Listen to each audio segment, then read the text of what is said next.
અમેરિકામાં છેલ્લા 14 વર્ષથી પણ વધુ સમય પસાર કર્યા બાદ અને ત્યાં લાઈફ સેટ હોવા છતાં ભારત શિફ્ટ થઈ ગયેલી યુવતીએ ચોંકાવનારી વાત જણાવી દીધી છે. તેવામાં જે લોકો અમેરિકા રહેતા હોય અને ભારત પરત ફરવાનું પ્લાનિંગ કરતા હોય તેમના માટે પણ અદિતિ દ્વિવેદીની આ એક સ્ટોરી છે એ ઘણી પ્રેરણાદાયી સાબિત થઈ શકે એમ છે. અદિતિએ અમેરિકાથી પરત ફર્યા બાદ જીવન વિશેના પોતાના અનુભવો સોશિયલ મીડિયા ઉપર શેર કર્યા હતા. તેણે નાગપુરમાં જીવનશૈલી કેવી છે તે જણાવ્યું હતું. અદિતિએ ઇન્સ્ટાગ્રામ ઉપર એક શોર્ટ વ્લોગ દ્વારા જણાવ્યું હતું કે તેણે અમેરિકામાં 14 વર્ષ વિતાવ્યા છે અને હવે તે ટિયર 2 શહેર નાગપુરમાં આરામથી વસવાટ કરી રહી છે. યુઝર્સે પણ અદિતિના વિડીયો ઉપર પ્રતિક્રિયાઓ આપી છે જે મિશ્રિત જણાઈ રહી છે. એક પ્રાઇવેટ વેબસાઇટ ઉપર અદિતિનો પરિચય ભારત અને અમેરિકામાં ગ્રાહકો માટે કામ કરનારી એક ટ્રાવેલ એડવાઇઝરી રૂપે કરવામાં આવ્યો હતો. વેબસાઇટ પર એવું પણ કહેવામાં આવ્યું હતું કે તે તેની સફર કરતા સમયે નવા લોકો સાથે મિત્રતા કરવામાં અને સારા સંબંધો કેળવવામાં રસ દાખવે છે. હવે અમેરિકાથી નાગપુર પરત આવેલી અદિતિને કેવો અનુભવ થયો અને કેમ તે 14 વર્ષ પછી અચાનક ભારત શિફ્ટ થઈ જાય એવા એક માઇન્ડસેટમાં પહોંચી એના ઉપર આપણે વિગતે નોંધ લઈએ.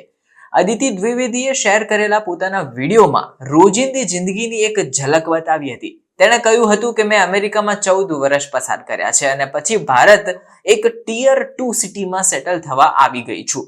અહીં મેં ઘણા અલગ અલગ પોઈન્ટ ઓબ્ઝર્વ કર્યા છે જે તમારી સમક્ષ મેં શેર કર્યા છે. એને લાગતું હતું કે ભારતમાં રહેવું 20 વર્ષ પહેલાની તુલનામાં સંપૂર્ણ રીતે બદલાઈ ગયું છે અને આ એક અલગ અનુભવ સમાન છે. અહીં ડોલરની વેલ્યુ ઘણી મહત્વપૂર્ણ હોય છે કારણ કે ભારતમાં રહેવાનો ખર્ચો ઘણો ઓછો થઈ જાય છે. જો તમે એક સારી એવી નોકરી મેળવવામાં સક્ષમ હો તો તમારે બીજી કોઈ વધારે પડતી અહીંયા હાઈ પ્રોફાઇલ જોબ કરવાની જરૂર નથી. અહીંયાનું કોસ્ટ ઓફ લિવિંગ ઘણું સારું છે. હવે એક ડિસ્ટન્ટ જોબ કરવા માટે તેને કહ્યું કે હું એક કહેવાય ને કે રિમોટ વર્ક કરી રહી છું અને મારી લાઈફસ્ટાઈલ એન્જોય કરી રહી છું. અહીંયા બેઠા બેઠા અમેરિકાની ફર્મ સાથે કનેક્ટેડ એક નોકરી કરી રહી છું એટલે ડોલરમાં પગાર મળે. કન્વર્ટ ઇન્ટુ રૂપીસ કરું તો 50% મારી સેલરી બચે છે.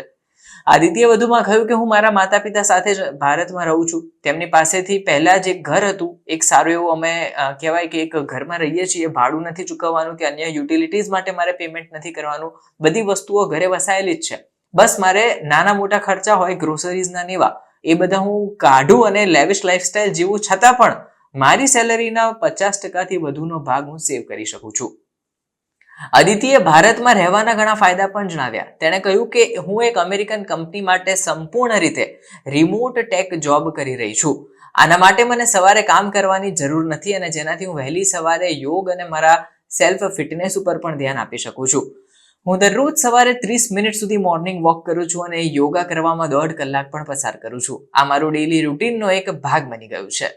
તેણે કહ્યું કે મારું કામ બપોરે 2 વાગ્યાથી શરૂ થાય છે એટલે હું બપોરે ઝડપથી સાઇડ હસલ્સ બધા ધ્યાનમાં રાખીને પૂરતો સમય ફાળવી અને કામ પૂરા કરું છું અને પછી મારી ફૂલ ટાઈમ જોબ 2 થી 9 વાગ્યા સુધીમાં કરું છું. મને આ એક પરફેક્ટ ફ્લેક્સિબિલિટી પણ પ્રદાન કરે છે કેમ કે ટિયર 2 સિટીની સૌથી સારી વાત એ છે કે અહીં સસ્તામાં કુક મળી જાય. કામ કરવાની બધી જ ફેસિલિટીઝ કરનારા લોકો, મેડ, હાઉસમેડ મળી જાય. ભારતમાં ફૂડના પરફેક્ટ કોમ્બિનેશન અને ઓપ્શન્સ મળી જાય. ટિયર 2 સિટીમાં ઓછો ટ્રાફિક હોય કમ્પેર ટુ ભીડભાડ વાળી જગ્યા પણ તમને ઓછી મળે. અહીં વિવિધ વેરાયટીની સાથે જીવન જરૂરી જેટલી વસ્તુઓ છે, ઇન્ટરનેટ છે, વીજળી છે, એસી છે, બધું તમને મળી રહે છે. ક્યારેક તો મને કામની વચ્ચે શોપિંગ કરવાની ઈચ્છા થાય તો હું શોપિંગમાં પણ જતી રહું છું.